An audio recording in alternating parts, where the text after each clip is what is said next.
आमी 22व्या स्तोत्राचें शिकप करतात. फाटल्या कार्यावळीन आमी पळयल्लें की दोनया जेजूक कितलें दूख आनी त्रास असले ते, आनी कशे तरेन ताका खुर्साचेर खेळायलो आनी खुर्साचेर आसतना ताची कशी दशा जाली, तशेंच ताच्या मनांत आसलेली येवजण आमी पळयली. हें क्रिस्त जल्माक येवच्या पयलीं 1000 वर्सां पयलीं बरयल्लें स्तोत्र जावन आसा. जशें दाविदान बरयलें तशेंच घडून आयलें.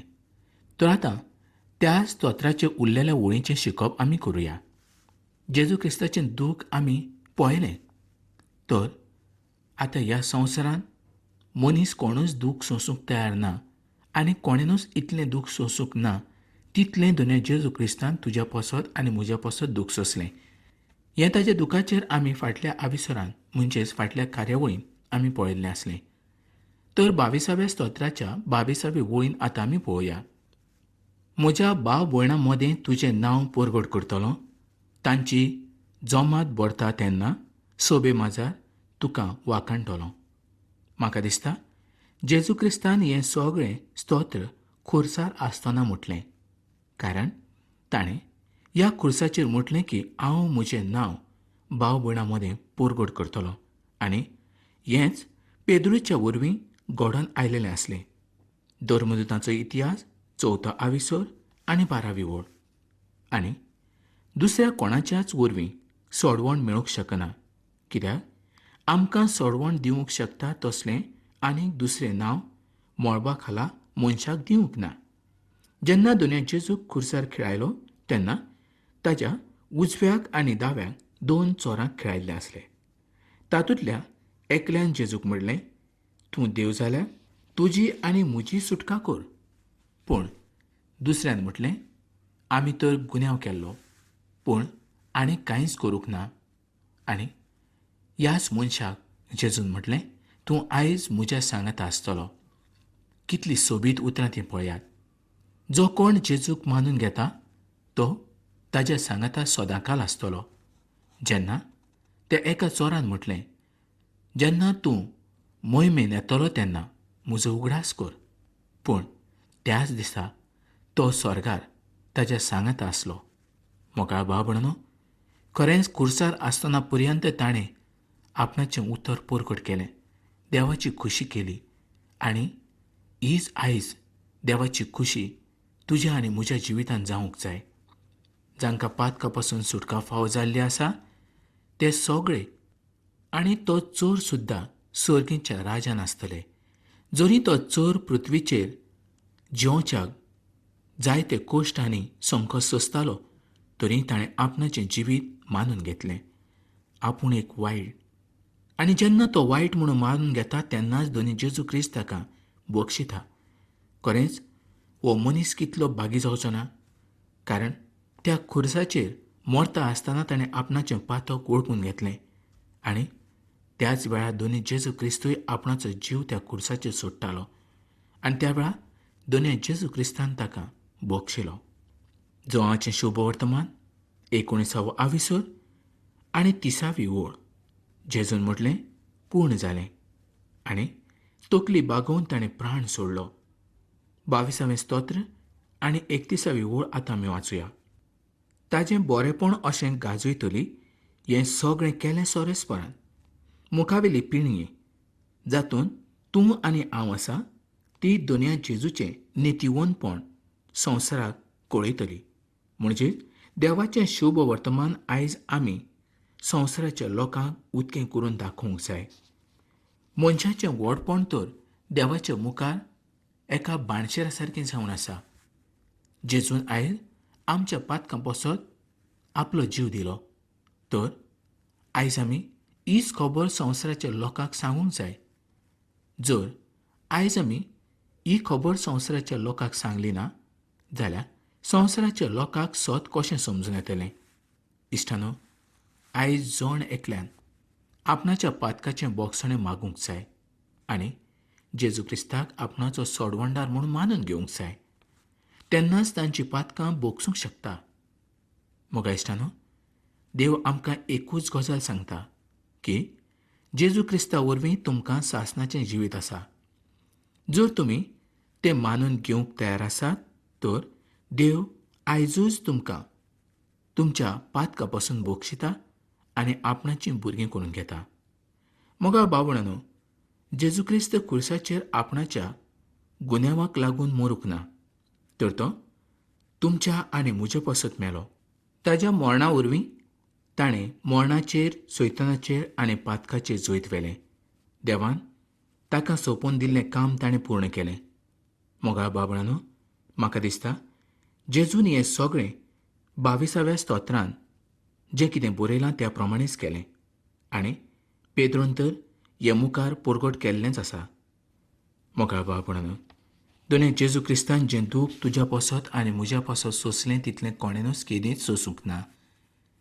जर ताणें तुजो आनी म्हजो मोग करूंक नासलो जाल्यार आयज आमकां नॉर्का बगर आनी कांयच मेळचें नासलें. आमचें जिवीत नॉर्कानूच वट्टलें आसलें. सगळ्यांहून म्हत्वाची गजाल म्हणजेच ताणें तुजो आनी म्हजो आपणाचो जीव दिवन मोग केलो. संवसारांत आसतना तुमकां ताजें कांयच म्हत्व समजून येवचें ना, पूण एकदां हो संवसार सोडलो तेन्नाच आमकां समजून येतलें आपूण खंयचे सुवातेची आसा. आनी त्या उपरांत तुमकां समजून येतलें, आरे, त्या वेळार आमी दोनूय जेजू क्रिस्ताक मानून घेतलेलो जाल्यार कितलें बरें जातलें आसलें. पूण त्या वेळार तुका कोणूच साल्वार करूंक शकचो ना. मोगा बाबणानो, जो पर्यंत आमच्या कुडीन जीव आसा तो पर्यंत आमी दुनियाक मानून घेवंक जाता. आमच्या पातकाचें बोगसणें आमी मागूंक जाता आनी तेन्नाच आमकां सासणाचें जिवीत मेळूंक शकता. तर आतां आमी 23व्या स्तोत्राचें शिकप करुया. तर सगळेंच 23वें स्तोत्र आयज आमी काबार करचें न्हय, तर पयले सुवातेर पयल्यो दोनूच वळी आमी पळोवया. हें स्तोत्र तर एकदम सुंदर अशें जावन आसा. मोगा बाबणानो, 22वें आनी 23वें आनी 24वें स्तोत्र हें दोनूय जेजू क्रिस्ता संबंदी दाखयता. जोवाचें शुभ वर्तमान 10वो आविसर आनी 11वी वळ, तातूंत जेजून अशें म्हटलें, हांव बरो कोवळी मेंढरा पासत आपलो जीव दिता. हेंच तो 22व्या स्तोत्रांत पूर्ण करता. आनी 23व्या स्तोत्रांत आमी ताका पळयतात की तो व्हडलो गवळी कसो जावंक पावलो हें. इश्टानो, इब्रांक बरयल्ली चीट 13व्या आविसरांत कशे तरेन आशिर्वाद दिलो तें आमी वाचुया. 13वो आविसर 20वी आनी 21वी वळ. सासणाच्या कोर्राच्या रोगता वरवीं मेंढराच्या व्हडल्या गवळ्याक आमच्या सोम्या जेजूक देवान मेललांतलो जिवंत केलो. तोच सवस्थायेचो देव सगळे तरेचें बरें करून आपली खोशी पाळच्याक तुमकां राजी करूं आनी जेजू क्रिस्ता उद्देशीं आपणाक मानता तें तुमचें सवें आकारूं. तुमकां सासणाच्या सासणाक मोहिमा. आमेन. 23व्या स्तोत्रांत जेजू व्हडलो गवळी म्हूण आमकां दिसून येता आनी 24व्या स्तोत्रांत तो मुखेल गवळी म्हूण आमकां दिसून येता. पेद्रूचे पयले चिटीन 5व्या आविसराच्या 4थ्या वळीन अशें बरयल्लें आसा, आनी जेन्ना मुखेल गवळी दिश्टी पडटलो तेन्ना बिगडना तसलो मोहिमेचो मुकूट तुमकां मेवतलो. थोड्याच उतरांनी जर आमी ह्या तिनूय स्तोत्रांनी पळयलें तर आमकां दिसून येता की दोनी जेजू क्रिस्त हो 22व्या स्तोत्रा प्रमाणे बरो गवळी, 23व्या स्तोत्रा प्रमाणे व्हडलो गवळी आनी 24व्या स्तोत्रा प्रमाणे मुखेल गवळी जावन आसा. मोगा बाबणानो, 23व्या स्तोत्रांत फकत 6 वळी आसात आनी त्यो एकदम सोंप्यो आसात आनी म्हत्वाच्यो जावन आसात. ह्या स्तोत्रांत व्हड तत्वज्ञान आमकां दिसून येना, तर तें सादें आनी सोंपें अशें स्तोत्र जावन आसा. मोगा इश्टानो, ह्या स्तोत्राचें शिकप करता आसतना ह्या स्तोत्राची म्हायती आमी करून घेवंक जाय. हें स्तोत्र दाविदान बरयल्लें आसा. तो तरणाटो गवळी आसतना हें स्तोत्र ताणें बरयलें आसूं येत, ना तर जेन्ना तो राजा जालो तेन्नाय ताणें तें बरयलें आसूं येत. दाविदान खंयचें स्तोत्र केन्ना बरयलें हें समजूंक बरेंच कठीण आसा. तरी पूण जें कितें ताणें बरयलें तें अनुभवांतल्यान बरयलें हेंच आमी समजून घेवंक जाय. डॉक्टर मॅगी आणे ह्या स्तोत्राक एका जाणट्या गोवळ्याचें गायन अशें नांव दिलें आनी हें खरें जावन आसा. दावीद जरी राजा जालो तरी तो पयलीं एक गोवळी जावन आसलो. हें तो विसरूंक नासलो. आनी 23व्या स्तोत्रांत एका तरणाट्या भुरग्याची येवजण आमकां वाचूंक मेळटा. तर बरो अनुभव आसलेल्या मनशाची येवजण पळोवंक मेळटा. हें स्तोत्र बरयता आसतना ताणें सगळे अनुभव घेतलेले आसूं येत. तो एक अनुभवी शिपाई जावन आसलो. तो जायत्या दुखांतल्यान आनी त्रासांतल्यान गेल्लो आसलो. स्तोत्राच्या पयल्या वळीन दावीद म्हणटा, सर्वेस्पर म्हजो बरो गोवळी, कांयच म्हाका उणें ना. आनी जायते फावटी हीं उतरां आमी वाचतात, पूण ह्या उतरांचेर आमी नियाळ करिनात. जर सोरेस्पर म्हजो गोवळी आनी म्हाका कांयच उणें ना अशें तुमी वाचतात जाल्यार तुमी पिरगोतात कित्याक? तुमच्या जिवितांत दूख कित्याक येता? हें मातशें तुमी आयज येवजून पळयात. मोगा बाबळनो, जर आमी देवाचें उतर सारकें वाचतात आनी आमच्या काळजाक लायतात, दिसपट्टी आमी त्या उतरा प्रमाणे चलतात, तर आमच्या जिवितांत शांती आनी समाधान आसूंक जाय. जर शांती आनी समाधान आमच्या जिवितांत आसलें ना तर आमी खंय तरी चुकल्यात हें जाणा जावन घेवंक जाय. जोवाचें शुभ वर्तमान 10वो आविसर 14 ते 15 वळींनी कितें बरयलां तें आतां पळोवया.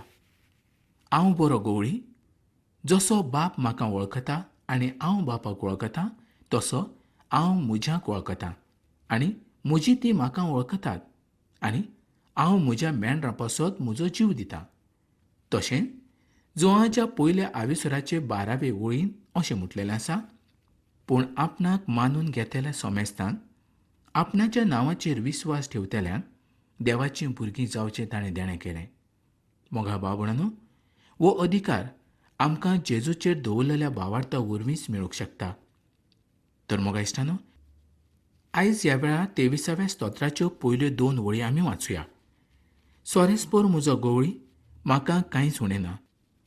5वो चोरो मेळटा थंयसर म्हाका सुस्त आड पडोंक दिता. शितळ उदकासरी म्हाका व्हरता. मोगा इश्टानो, जेजू क्रिस्तान खुर्साचेर मरच्या पयलीं जायतीं उतरां काडलेलीं, पूण जेन्ना तो खुर्साचेर मेलो तेन्ना निमाणें उतर ताणें काडलें, सगळें सोंपलें. खरेंच जेन्ना सोंपलें तेन्ना आमची पातकां त्या सुवातेची ताणें खिळायलीं. आमी आनीक ह्या संवसारांत पातका शिवाय जगचें हीच ताची येवजण जाली. ताणें आमचें पसत हें सगळें दूख आनी त्रास सोंसले. मनशाचें मरण ताणें आपणाचेर घेतलें. ताका मारलो, ताका खिळायलो. ताच्या मरणान आयज आमकां जिवीत मेळ्ळें. दावीद हेंच म्हणटा की सोवेस्पर म्हजो बरो गोवळी. आनी जेजू हेंच सांगता की आपूण बरो गोवळी. जो दाविदाचो गोवळी तोच आमचो गोवळी जावन आसा. संवसारांत आमकां ताच्या बगर कोणूच ना. मोगा बाबणानो, मेंढरो संबंदी तुमकां चड खबर आसूंक जाय, कारण तुमच्या सरभोंवतणीं जायतीं मेंढरां आसतलीं. तीं कशीं आसा, तांचें जिवीत कशें. मेंढरूय हें एक सादें जनावर जावन आसा. ताका कांयच कळना. ताका खंयच्यान वयचें हेंय कळना. पूण आयज संवसारांत तशेच तरेचे आमी मनीस जावन आसले. जर आमकां बरो गोवळी मेळूंक नासलो जाल्यार आमी हे ते सुवातेचेर वचून पडटले आसले. पूण आमच्या गोवळ्यान आमकां नीट वाट दाखयली. ही वाट जावन आसा स्वर्गाची वाट. जी वाट सासणाच्या सासणाक तोखता तसली वाट जावन आसा. दाविदाच्या जिवितांत दाविदान जायतें शिकलें आनी तेंच आयज आमी शिकतात. जर आमी जें कितें शिकतात तें आमी दुसऱ्याक शिकयलें ना जाल्यार आमचो ह्या संवसारांत कितें उपेग. मोगा बाबळांनो, तुमी जेन्ना 23वें स्तोत्र वाचतात तेन्ना तुमकां समजून येतलें देव तुमचो कोण. जायत्या जाणांक हें स्तोत्र पाठूय जालां आसतलें, पूण हें स्तोत्र पाठ करून कांयच फायदो ना. जें कितें आमी पाठ करतात तें आमच्या काळजाक, आमच्या कुडीक, आमच्या मनाक, आमच्या ओतम्याक आमी लावन घेवंक जाय. तेन्नाच ताचो उपेग जाता. जर सगळें पवित्र पुस्तक तुमी पाठ केलें आनी तातूंतली एकूय गूण तुमच्या कुडीन नासत जाल्यार ताजो कितें फायदो? मोगा भावणो, आमी देवाचें उतर पाठ करपी आसूं नये तर आमी देवाचें उतर पाळपी आसूंक जाय. सोरेस्पोर म्हजो गवळी आनी म्हाका कांयच उणें ना. जेन्ना मनीस अशें म्हणटा, त्या मनशान पिंगोवंक जायना, त्या मनशान गुणगुणोवंक जायना, त्या मनशान कोणाचें कांयच वायट करूंक जायना, तेन्नाच हें स्तोत्र ताज्या फायद्याक पडटा. तर आतां आनीक एक ओळ आमी वाचुया. स्तोत्राचो 84वें स्तोत्र हाजी 11वी ओळ. दुसऱ्या वाट्यान अशें बरयल्लें आसा: गुन्यांवा विणें चलतल्याक सर्वेस्पोर आपली देणी दिनासतना रावचो ना. तशेंच 34व्या स्तोत्रांत 10व्या ओळीन अशें सांगलेलें आसा: तरणाट्या शिवांक पर्यान उपास तोपास काडचे पडटले, पूण सोरेस्पोराची वाट पळोवन आसात तांकां कांयच उणें जावचें ना.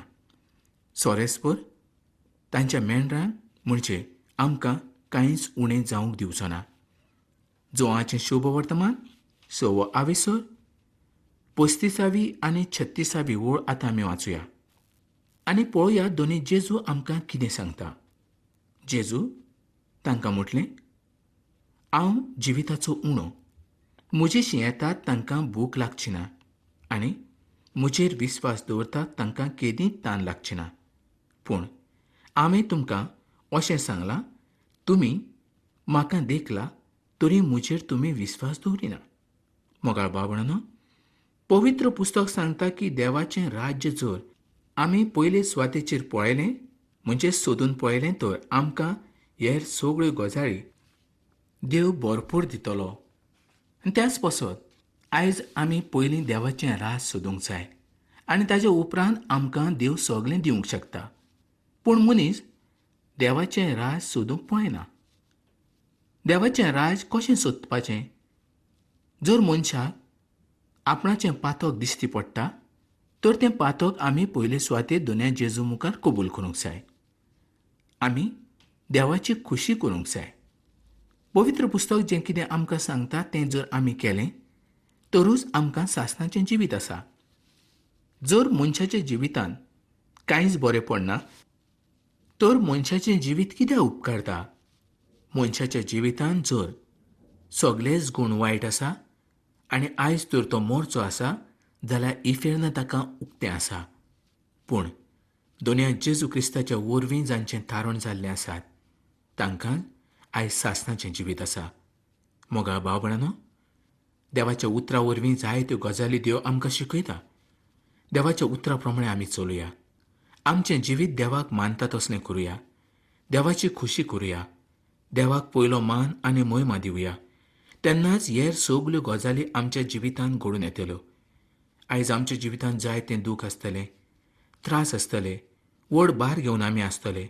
इतलीं चिंतनां आसतलीं की त्या चिंतना वरवीं कितें करूं हेंच आमकां समजना. पूण जर मनशान देवाची खुशी केली तर ताच्या काळजांत शांती येतली आनी ताका ह्या संवसारांत जियोंक एक बरो अनुभव मेळटलो आनी देवाचें काम ताच्या वरवीं पूर्ण जावंक पावतलें. मोगा भाव भयणो, वेळ पावलेलो आसा. पूण ही कार्यावळ सोंपोवचे पयलीं हांव तुमकां सांगतां, ही कार्यावळ तुमकां कशी लागली आनी आयज तुमची कसली मागणी आसात. आयजूच चीट बरयात आनी म्हाका कळीत करात. तर इश्टानो, ही कार्यावळ आमी हांगा सोंपोवया आनी फुडल्या कार्यावळींत आमी परत मेळुया.